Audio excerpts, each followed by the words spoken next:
Is USDT safe? This is a question I hear a lot nowadays. USDT, or Tether, the first and the largest stablecoin on the market, has been under scrutiny lately. First of all, a lot of people doubt that all 27 billion USDT are backed by real US dollars. Moreover, the rates manipulation allegation, ties with Bitfinex, and an ongoing trial against Tether don't really help the situation. So, should you trust Tether? Is USDT a safe investment, or will it blow up soon? Let's put all the cards on the table and see for ourselves.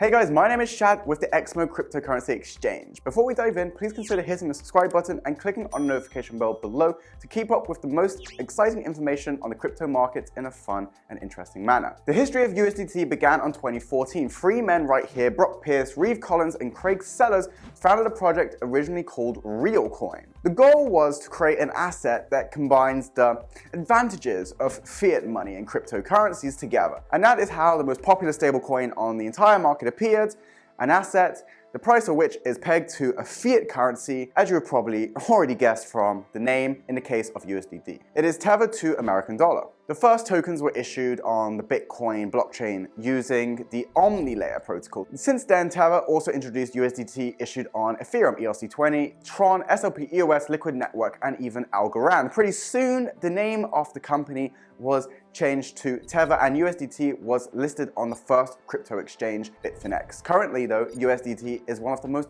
popular cryptocurrencies traded on all major exchanges. So as I briefly mentioned previously, the main feature of USDT is stable price. Since it is pegged to the US dollar, USDT eliminates high volatility when compared to other cryptocurrencies. So take a look at these two charts, for instance. The Ripple USD chart looks a lot like a roller coaster with constant ups and downs. There's lots of volatility here, while the USD chart is a flat, straight line. In this perspective, the main goal of USDT is to create a bridge between fiat currencies and cryptocurrencies to provide stability and convenience. Traders often use these stablecoins, including USDT, for risk diversification. So here is a little example. Let's say Alice owns 10,000 XRP. She opens the chart and sees that the price is constantly fluctuating. Naturally, she is afraid that it will go down further and result in her losing for her portfolio, but there is a way out. She can exchange her XRP for USDT. That way she will be essentially cashing out and preserving her assets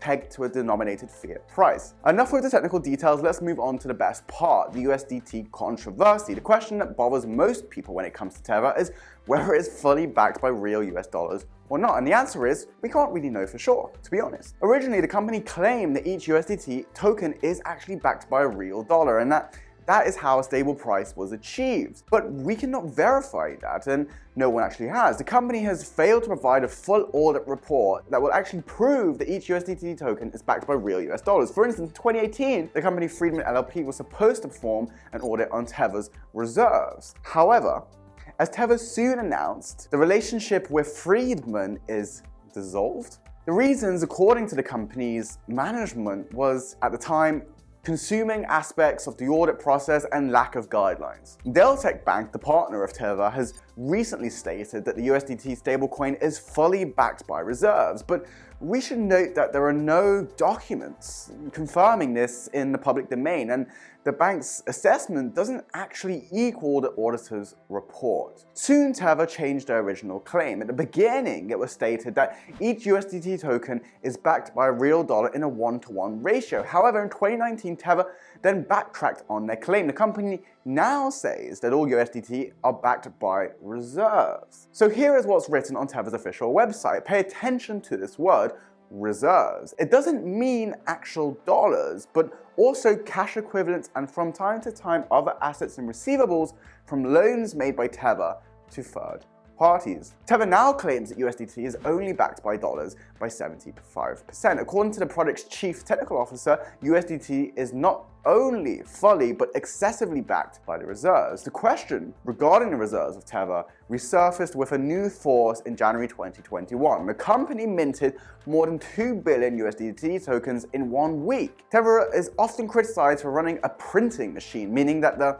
company controls the emission and can issue billions of tokens at a time. However, the company states that it only issues tokens based on clients' demands. Large players that enter the crypto market, essentially. The second question that arises when analyzing the trustworthiness of Tether is its tight connections with one of the most popular crypto exchanges, Bitfinex. While we were all exploring the complex history of Tether, I said that the first exchange to list USDT as one of its assets for trading was actually Bitfinex. Now, it soon became public knowledge that both Tether and Bitfinex share the same parent company called Bitfinex. The companies share the same management and stakeholders. For instance, Chief Executive Officer for both Bitfinex and Tether is Jean-Louis van der Velde. This brings us to the third main controversy which surrounds Tether at the moment, allegations of rate manipulation. In 2018, John M. Griffin and Amin Shams published a research article titled, "Is Bitcoin Really Untethered?" where they have not only exposed the connection between Bitfinex and Tether, but also claimed that the companies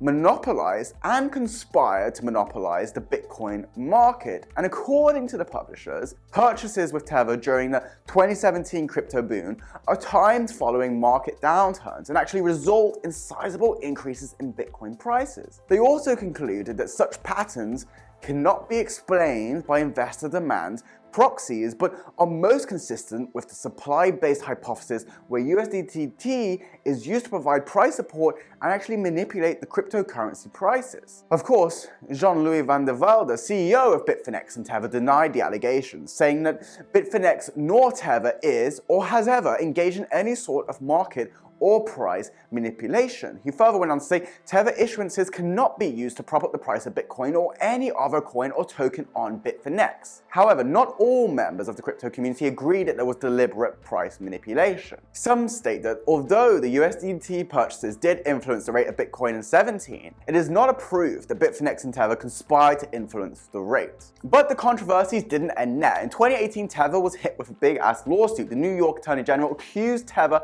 and Bitfinex of another conspiracy. Allegedly, the latter lost $850 million of clients' funds and used Tether's funds to conceal the incident. The trial is ongoing, so I guess we just have to wait for the truth to reveal itself and the course of justice to prevail. The question of whether Tether is trustworthy remains up for debate. However, I personally can't deny that despite the controversies surrounding USDT, it is still the third biggest cryptocurrency based on market capitalization that is used widely by crypto traders and investors alike. So we've given you all the facts, and it's now your turn to decide whether you trust and want to use USDT or not. That's it for today's video. If you want to learn more about crypto in a fun and interesting way, please consider subscribing to our channel for more information on the crypto environment and having fun with crypto content.